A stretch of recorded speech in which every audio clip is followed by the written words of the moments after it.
Hey, it's BT with the BT Catalan review. Let's get right to it. Listen, this track is so frustrating because it's a great track, but they don't get any grip, and all the riders complain about it in a way. But it's like having a hot chick girlfriend, but she's got chronic halitosis. You're like, so close. It's like she starts talking, and you go, could you angle your mouth that way? And that's what it is, because man, it's home to the most iconically one of the greatest races ever between Rossi and Lorenzo, but like I said, it's got no grip, so it's like anyway, let's get right to it. Rider of the race, Moto3 goes to Yamanaka. Heartbreak goes to Maximo Keyless. Man, he had a chance to get some points on Rueda, but he didn't. But props to Angel Paqueras for doing what he had to do. If it wasn't for Yamanaka advancing all those places, man, I would have given him Rider of the race. But Angel Paqueras did the damn thing when he had to do the damn thing. He did the damn thing. So props to him. Moto2. Rider of the race goes to Danny Halgado. Great job on him. Heartbreak goes to Aaron Canet, who decided to join the Spanish gymnastics team because damn, looked like that hurt. I mean, that looked like that hurt. So man, I feel for that dude. I really do. Also hope Aaron's going to be okay and be in Mazzano. Let's get right to MotoGP because it's late and I want to go to bed. Let's see what I do for you guys. Anyway, listen, Rider of the race goes to Alex Marquez. And Heartbreak goes to, Heartbreak was weird, but I'm gonna give it to Brad Bender over Zarco, but only because of the sprint race. I don't talk about the sprint race enough. I'm gonna have to make my own review on the sprint race. Listen, in a way, this GP was kind of frustrating because the sprint race gave us like a glimpse into what it could have been. I mean, those three KTMs didn't look so badass. They were all together racing each other, trying to catch the Marquez brothers, the brothers Marquez. How beautiful was that? I thought that was kind of cool. But the racing was just like, it could have been so much better. I think the start and, but after that, like I'm anticipating the battle, and the battle never happened. As far as the sprint goes, Alex Marquez turned into Santa Claus because he gave his brother a nice gift. He really did. And it's kind of ironic that this race was on the U.S. Open, the same weekend that the U.S. Open was on, because let me tell you something, Mark did not get match point for next week. I mean, it's going to go down to Deuce, which is going to be Motegi, because he could have had match point in Mazzano, and that's when Alex said, hey, you know what, I'm still a two-time world champion. I'm going to show you why. I mean, I've never seen Mark get... I mean, he got dropped, as they say in cycling. He got dropped. I mean, he executed the plan perfectly. He followed his brother and everything, and then give Alex credit. Alex pulled the pin, and Alex was gone. And to hear Mark say in the post-race interview that he just gave up, I mean. But I wondered if he gave up because he was his brother. Any other person, would he have raced him harder? And that's the thing with I mean, listen, the same thing goes with the Williams sisters in tennis. Another correlation with tennis is that with the Williams sisters, did they play that hard against each other? And the great thing about that is it's a cool thing about MotoGP. There's like no diversity in it, so it's like it's not even national. It's like person to person. We're in the United States. You know what we deal with here. So, did Mark really race Alex as hard? If Alex was Pecco, would have been a different story. If Alex was Fabio, would have been a different story.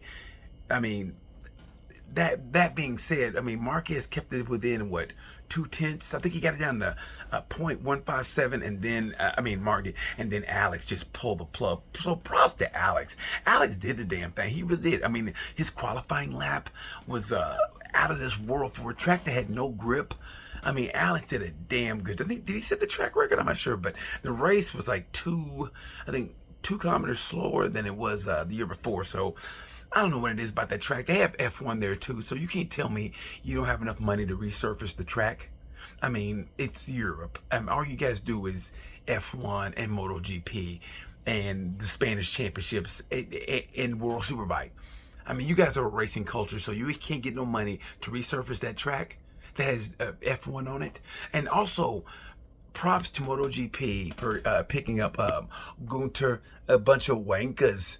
Steiner for KTM. I hate to see Hervé go, man. Hervé is just so damn cool, but Gunter, the bunch of wankers, Steiner is going to be with KTM, and hopefully he'll bring some more eyes on MotoGP like he did in F1 just because of his personality and dropping the F-bomb. I can't wait. And listen, people who say they're offended by it, please, you're offended by the F-bomb, but you watch the news.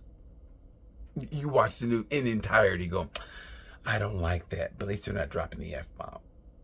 And that's what I love Gunter's personality, and we're gonna need a personality that's in the paddock who's not a rider. I mean, for now we have Marquez and probably Jack Miller.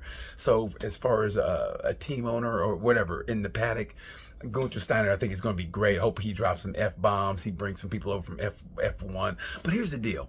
I had a friend who knows people from F1 through Ride to Survive, right? And they went to go to the F1 race in Las Vegas. They didn't know anything about F1. And they actually said, and I quote, so which one's the Ferrari? I mean, who says that? So I don't want that coming to MotoGP, only because I feel like MotoGP it's like our baby. People who are watching this, you know what I'm talking about. It's our baby. So it's like we know the sport because we know the sport. And I want to attract, new people in, but if they're not going to be immersed in it like we are, then keep it moving, bro. I mean, I don't know, but I want to see the sport grow, but it's just, I feel like it's our baby. So I don't know. How do you guys feel about that? Do you feel like you want the sport to grow, or you don't want it to get all screwed up? I mean, the sprints were great. The addition of the sprint, I think, is great. So, I mean, what do you guys think? You think with Gunter coming in and Liberty Media doing some different stuff, you think it's going to be great for the sport or bad for the sport? What do you think? And also, think about that. Yeah. So anyway, I also want to know, do you guys realize what we're watching right now? We're watching greatness personified in Marquez and then the brothers Marquez. Think about that. That family has 10 championships between two riders right now. Right now they do. They have 10 championships between two riders. Oh no. 10 championships between two sons. I mean, that's incredible what we're watching. We're watching greatness personified. Think about it.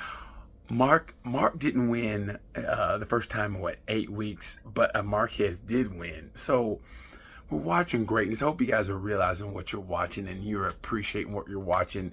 And I just, coming back 2 weeks removed from Budapest, I'm just like, I want to go back to the Buddha. I want to go back to the Buddha. I mean, it was just great watching over in Hungary and seeing different fans come in. So that's what we need. So I don't know, man. I'm just more in love with this sport than ever been before. And you know me, I love this sport. I live for this sport. So props to KTM for getting Gunter. And like I said, I think it's kind of ironic the U.S. Open's being played this last weekend, and Mark couldn't get match point. But I would love to have seen Mark get number 9 in Rossi's backyard. And I love Rossi. I really do. And people say what they say about him, but he put the eyes on MotoGP the old-fashioned way. He raced, he won, and he had a personality. I mean, Mark is great, but you got to give props to Rossi for being the first one to really, really do it. So, but if he could have done it in Rossi's backyard, that would have been so great. But I'm kind of glad he didn't, because I wanted to go to Misano and it just didn't make enough sense. I couldn't make it make sense to go to Misano to watch the MotoGP race. That's how much it would have cost. But if Mark would have got match point, who knows what I would have done, because I ain't good with money and I like to go. I ain't got no holding back. I would like to go. Anyway, I'm rambling on right now.